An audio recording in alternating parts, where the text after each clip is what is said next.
Following a stellar career as a player and a high school coach, John Wooden arrived at Indiana State Teachers College in July 1946. Coach Wooden's record at Indiana State caught the attention of several large universities, including Minnesota and UCLA. John and Nellie's first choice was Minnesota, and he was ready to accept their promised offer. But their phone call was delayed by a snowstorm in Minneapolis, and that changed everything. Somehow, because of a communication issue, their offer got to him late, and he'd already told the people at UCLA he would go, when he probably would have preferred to go to Minnesota because it was in the Midwest. In the summer of 1948, as the Wooden family headed west, the feeling of home disappeared behind them. Ahead in Los Angeles, the young coach from Indiana would find himself on a much larger stage than he could imagine. At UCLA, football was king. The campus gymnasium had poor ventilation and half the seating capacity of Johnny Wooden's Indiana High School. And the basketball team had a losing record. Undaunted, Coach Wooden hired his former assistant, Ed Powell, and went to work.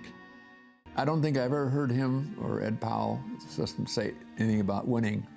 I heard them more say, execute what you've been taught. And there's a good chance you'll win, but the winning was not the goal. The performing well, what you've been taught, that was the goal. Wooden was a practice coach, and practices were tougher than a game, always. Practices were tougher. Intense physical conditioning. I mean, you always knew you were in better physical condition than your opponent. There's no question about it. And then when we got to the games, we would meet beforehand. He would tell us, just to do our best, play together. And then he would sit down on the bench and we would play. Usually he had his program folded up in one hand, and he had his cross in his other hand. And I only found this out in later years, but our minister from the First Christian Church in South Bend gave it to Daddy when he went into the service. And it was very unusual. It had the Alpha and the Omega on it. And he had his little ritual before the games, of course. Kind of pull up his socks and pat his assistant and then turn around and look at Mother, and she'd give him the high sign. And from then on, it was up to his team. In 1963, at the urging of his assistant coach, Jerry Norman, John Wooden made some changes that brought dramatic results. We had a full court press, so as soon as the jump ball started the game, we were pressing and running the entire game. We knew when we walked on the floor, we might lose the game, but we would never lose a game because we were tired. And every game it turned out that we were in far better condition than our opponents. In '64, we were not considered to be a serious threat even to win the conference. Most people believed they were too short to win, but week after week, the Bruins proved everyone wrong. They advanced to the NCAA championship game without a single loss.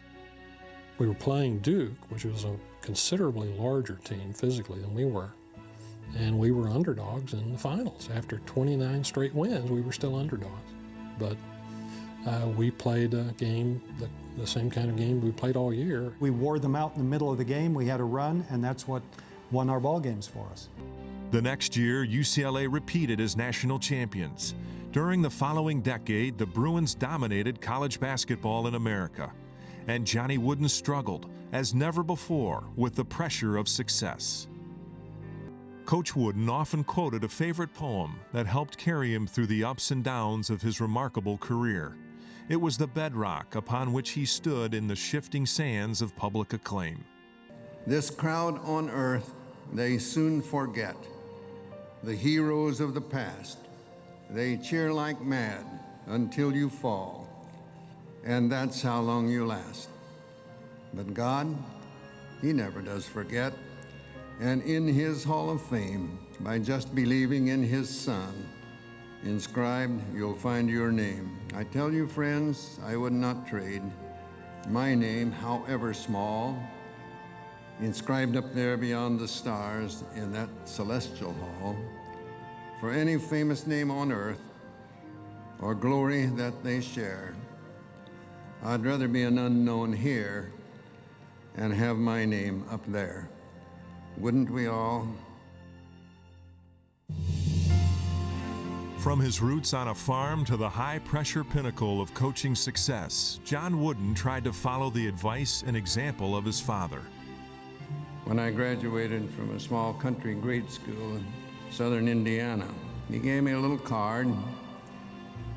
One side had said 4 things a man must learn to do if he would make his life more true: to think without confusion clearly, to love his fellow man sincerely, to act from honest motives purely, to trust in God and heaven securely.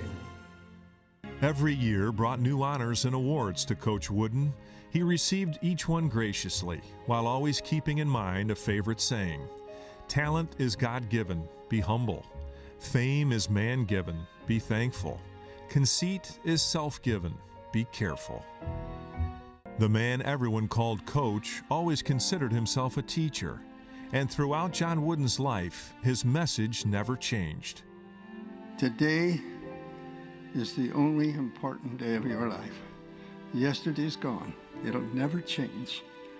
Tomorrow can only be affected by what you do in preparation today, and failure to prepare is preparing to fail.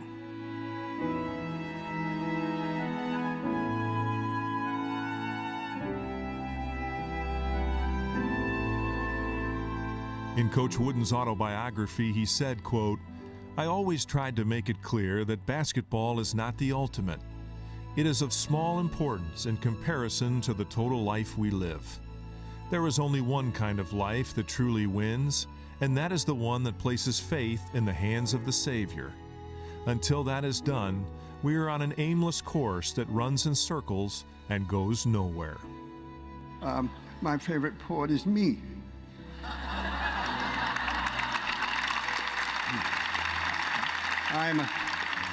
I'm a rhymer. I'll give you one that I wrote recently if you'd like to hear it. The years have left their imprint on my hands and on my face.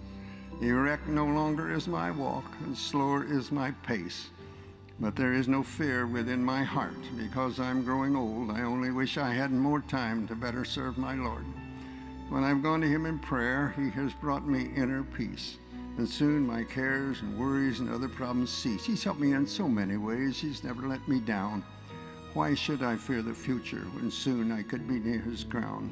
Though I know down here my time is short, there is endless time up there, and he will forgive and keep me ever in his loving care. I'm a rhymer. That's a rhyme. Not poetry.